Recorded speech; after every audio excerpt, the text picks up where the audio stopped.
Welcome back to Featured Elements. My name's Dave, and today we're going to be working on the interior framing. All the major stuff anyway. We're going to try to get the some of the walls in and the upstairs flooring. Big deal to get in is going to be the stairs. So let's see what we can get into and let's get started. Okay, so we're at that point where we've got to build a truss that'll go from this center wall all the way over here to these posts. We're going to do 4 of them down this side, and they'll reach over to the center wall of the living space. And these trusses will be what we set our floor joists on. So there's going to be a truss every 10 feet, and then we'll use 2 by 12-foot longs, overlap them over the top of the trusses, and that's what's going to give us our floor joists for the upstairs. So we're going to start out by putting it in, this first one in here, and trying it out. We're going to put a 6 by 6 in here that'll reach from the floor up to the top plate, and that'll be a double top plate there. And then over here it'll be lagged into the wall, and there'll be an extra strut that'll go up from there. So anyway, that's what we're going to do today. We're going to get this first one laid out on the trailer and built, make sure that our theories prove out, and to make sure that we can get our heat ducts through them. So anyway, let's get started. Sometimes a guy just makes a bad decision. I moved this trailer out here beside the building, outside, in the sun, south facing exposure, and then put on gloves and a helmet, try to weld. I'll get this straightened up a little bit, tacked up, and we'll maybe move this trailer inside, or maybe I'll go ahead and do the whole thing before I move it inside. But I'm definitely moving it inside to get out of the sun. These verticals are spaced out a little bit. All these trusses are built to somebody else's specifications, and they're spaced out a little bit farther than what they called for, but they thought it'd be all right. We're thinking we're going to put the spiral heat ducts through the trusses instead of between them, and we might change our mind. I don't know. Sometimes these things, you kind of see them one way, and then you get a look at them when they're really up, and how it's going to look in the house, you'll pick a different way. So I'm not married to it either way. So we'll see how it comes out and what we think when it comes time to put in the HVAC. The barn's going to have traditional HVAC downstairs and have a mini split for the upstairs area. So downstairs is going to have some big spiral tube. I think it's some 10 and some 12 inch, and I think it actually steps down to 8 near the end. But anyway, we'll get this all welded up, and we'll see how it fits and make sure that everything's going to come out all right before I go welding up all of these trusses. One of them is going to be like 22.5 feet long, and the other one's like 17 feet long, and they'll be bolted together in the middle.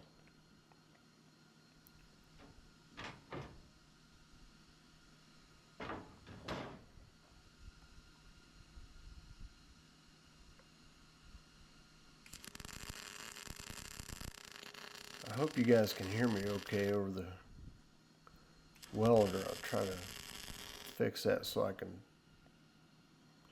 talk and weld at the same time.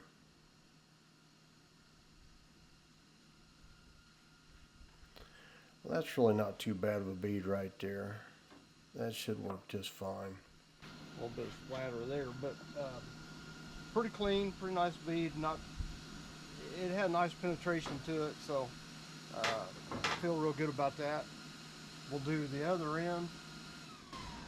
Probably won't bother showing that on camera because take moving everything down there and all that. So anyway, we'll get the other end welded on. We'll get these lined back up. We'll start laying out our struts.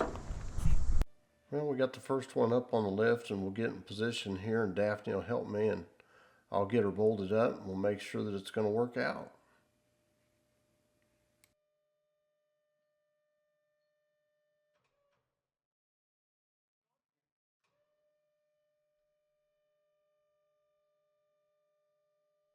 Well, that went right in. That was pretty easy. So as I finish this up, we'll see how the next one goes.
So we've got a few sheets of the 3/4 ton groove OSB down.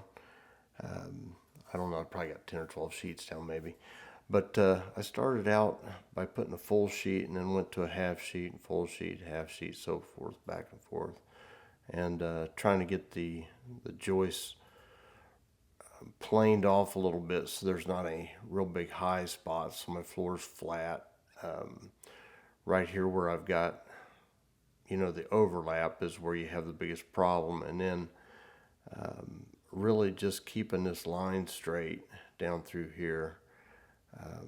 I've been laying down 3 or 4 at a time, and then I'll come back and do the next line, kind of staggering that, so I make sure that my ends are square, that the sides are square, and trying to get it to fall as best I can. That way I don't have to do a whole lot of extra work, and everything looks, a lot better going down, and the fit's better. So I'm just kind of taking my time, trying to get it right. And, this is not something I do every day. I watch the guys that do this all the time, just throw this stuff down and just go like the wind. And I just don't have that in me. It's a big project, and I've been working on this mainly by myself. Daphne needed to take a few days to help the kids out a little bit, so she's gone, and so I've been doing a lot of this myself. She won't be gone long, so she'll be back in time to help me with the stairs. But this is one of those areas where I feel like you want to take a little extra time, make sure everything's straight and your tails are even with each other, that you don't end up with a hump in the floor.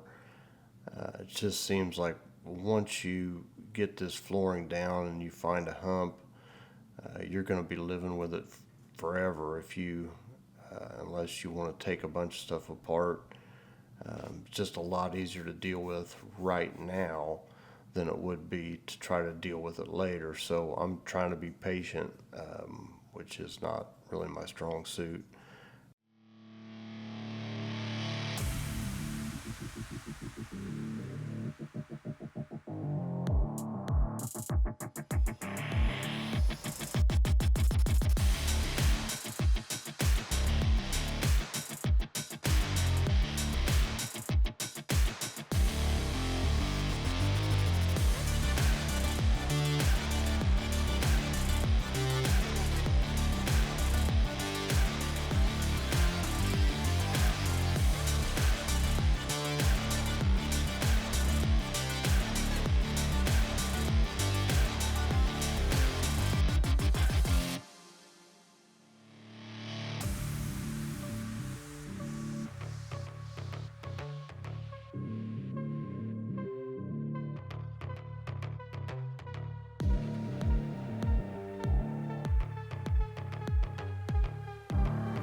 So before we get these tails knocked down and start putting in more flooring, let's take a minute to talk about this quadrant over here. I've got some joists that I need to put in over here.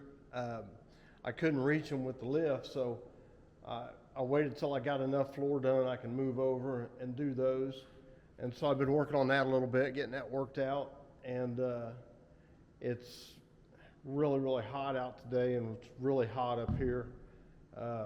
So I haven't been able to stick with it quite as long as I wanted to, but let's put a few in so you can kind of see what's going on.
So let's get ready to cut these stair risers. As you can see, it took me a couple of tries to get the rise and run just right. That fell right at the top of the stairs the way I wanted them to. So anyway, let's get cutting on these things and see how they come out.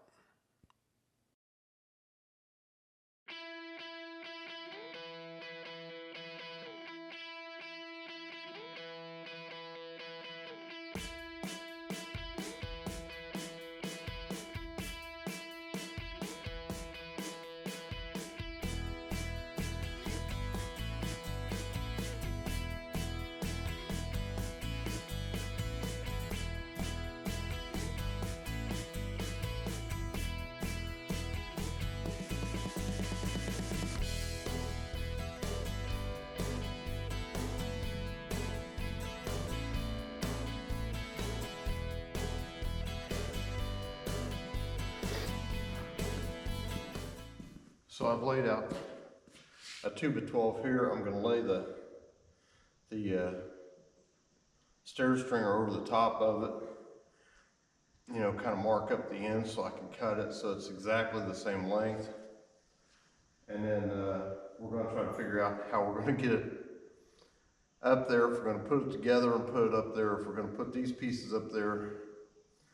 Probably what I'll do is I'll put the riser up there, mark where it needs to go, and then put this up and then attach the riser to it. The riser, as I cut it, I cut everything off this side, of course, and the tension in the wood, as I cut it, it kept bowing. You might have seen it in the video where as I'd run the saw in, it closed down on the blade. And this thing probably has 2 or 3 inches of bow in it now, where it was perfectly straight before. And like I said, these are very long risers. These are 20 foot long stringers. So, I mean, you're going to have a little bit of that sometimes. And there's just not much you can do about it other than straighten it up after you cut it. So anyway, let me get this going.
So we'll probably have to take all these back apart at some point to get the risers in, but the closet's framed up underneath.